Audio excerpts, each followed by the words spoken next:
In the immediate aftermath of a catastrophic disaster like Typhoon Odette, a city doesn't just bleed from physical damage, it bleeds from a breakdown of order. While communities gather their pieces to rebuild, the shadows of the streets always breed opportunistic minds. Our tactical teams were deployed on a high-stakes clearing operation, cutting through debris and securing choked main supply lines. The city was under a state of calamity, raw and vulnerable. That was when our headlights hit a large, multi-ton flatbed truck. It was idling aggressively in a strictly designated no-stopping zone. There was no canvas cover, no masking tarpaulin. Exposed completely to the open air was a massive, tightly bound commercial haul of freshly sawn coconut lumber. Our team approached the cabin, conducting a standard spot check. We demanded the primary legal documentation, the specialized transport and cutting permits mandated by the state.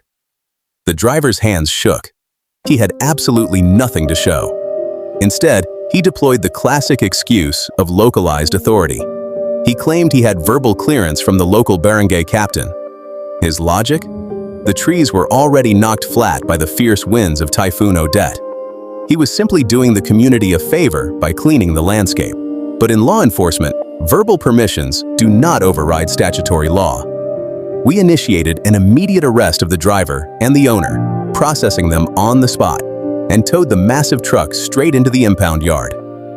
We launched a formal verification with the Philippine Coconut Authority, PCA. The institutional verdict was swift and absolute. The PCA issued a binding certificate stating the suspects had 0 active permits and had completely bypassed the legal safeguards of Republic Act 8048, the Coconut Preservation Act. A natural disaster is not a blank check for environmental looting.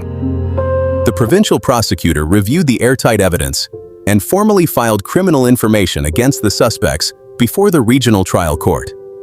The mastermind quickly realized that local connections couldn't save him from a special law. Because the court dockets were backed up from the storm's aftermath, the suspect spent an entire month behind bars in a crowded detention facility before his family could secure the capital to post his legal bail. Today, as the wheels of justice turn slowly, the case remains fully pending before the regional trial court. A multi-million peso commercial truck remains rotting in an impound lot, and a businessman carries the permanent stain of a criminal trial, all because he thought a natural disaster made the law look away. Let's look behind the production curtain of Ching's perspective. When documenting active environmental crimes that are currently pending trial in our regional courts, we operate under strict sub judice and confidentiality rules.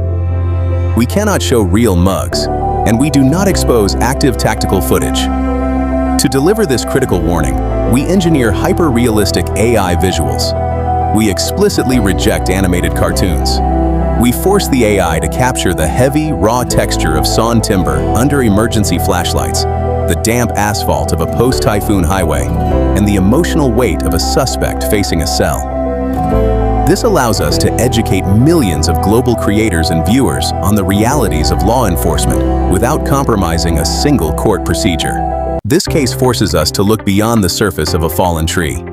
To the untrained eye, a coconut tree knocked down by a typhoon is just dead wood waiting to be burned or sold.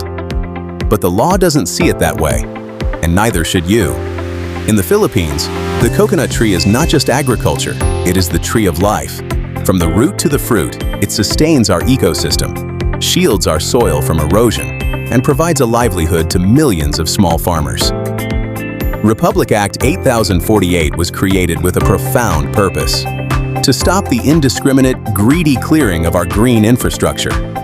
Even when a storm brings these giants down, the state regulates their disposal to prevent cartels from logging healthy trees under the guise of typhoon damage.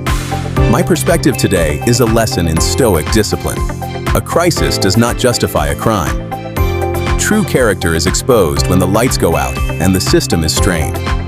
The man who tried to profit off Typhoon Odette lost his freedom for a month. His commercial truck is frozen, and his name is tied to a courtroom trial. He traded his long-term honor for a short-term payload. To my global community, protect your local resources, respect the boundaries of environmental law, and never let a disaster compromise your integrity. What is your perspective? Was the arrest justified under a state of calamity, or should the rules be flexible after a storm? Let me know in the comments below. Keep your mind sharp, your values unshakable, and your perspective grounded. I'm Ching, and I'll see you in the next case file. If you made this far, comment the word "more" so I know who the real ones are.